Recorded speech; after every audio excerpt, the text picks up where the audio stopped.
Sorbo lang. Iniiyak ako. Oh, naiiyak ka rin. Bakit ka naiiyak din? Hindi, kasi grabe, yung dulo, parang nagawa natin. Wow. Oo, Para, oo. at saka yung bawat lyrics ng kanta, parang talagang kinakanta nila para sa isa't isa. Yung ang Oo sarap. nga eh. Sobrang emotional kayo ngayon. Anong tumatakbo sa isip ng dalawa? Sobrang saya po talaga na nakarating po kami dito na hindi po namin na-expect na sobrang lucky po. Siya po yung naging partner ko. Mahal na mahal niya po ako. Hello, tatanda ko. If I'm without you, I have no after. Grabe naman yun.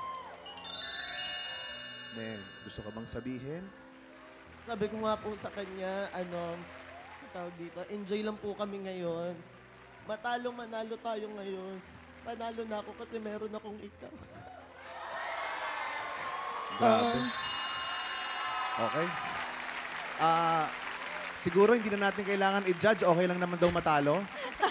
Okay na, wag na. Huwag naman, Kuya Pao. Wag naman. Pinaghirapan Okay. nila kung Oh, nasa sige, sila sige. ngayon. Miss Sushi. Kaya naman, alamin na natin kung ano ang masasabi ng ating mga judges, starting with Miss Sushi. Yes. Nakaka-touch, ano? Actually, talagang may sarili silang mundo, di ba? And pag duet kasi talagang kailangan very well connected kayo sa isa. So it works for them. But also you have to remember that when you're performing, you have an audience that you need to perform to and that you need to connect to. So yun lang naman yung detail na yun because yung impact niyo sa audience will, di ba, yun yung isang qualifier din. But then yung strength si Kenneth, ikaw ba yung mas mataas ang boses? Tama, no? So yung strengths ni Kenneth, talagang na-highlight naman, no? And may bigayan sila kasi so that nakita mo walang selfishness na between them. Talagang, sige, magaling ka, mag-shine ka, di ba, ganon. So, yun, na-appreciate ko din. Thank you for that performance. Thank you. Thank you, Miss Sushi. Miss Janine? Good afternoon, mga kapuso. Hello, first time ko dito. Saya pala dito. Yes, naramdaman ko yung love. And the tough thing about doing duets kasi is, kunwari dalawang singer kayo, madaling kumanta ng solo kasi you can do anything that you want. Pero pag duet kasi, dapat magpakiramdaman kayo, di ba? And you have to create balance and harmony. Okay naman siya so far because both of you are vocally gifted. Nakita namin yon at naramdaman and we are very much impressed.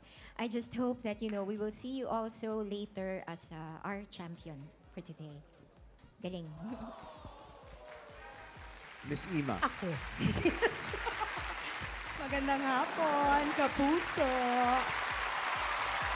Yes, Maurice and Kenneth, kahit kailan, yung song choice nyo, kahit kailan, is very hard as it is, as a solo song. Ginawa nyo pang duet.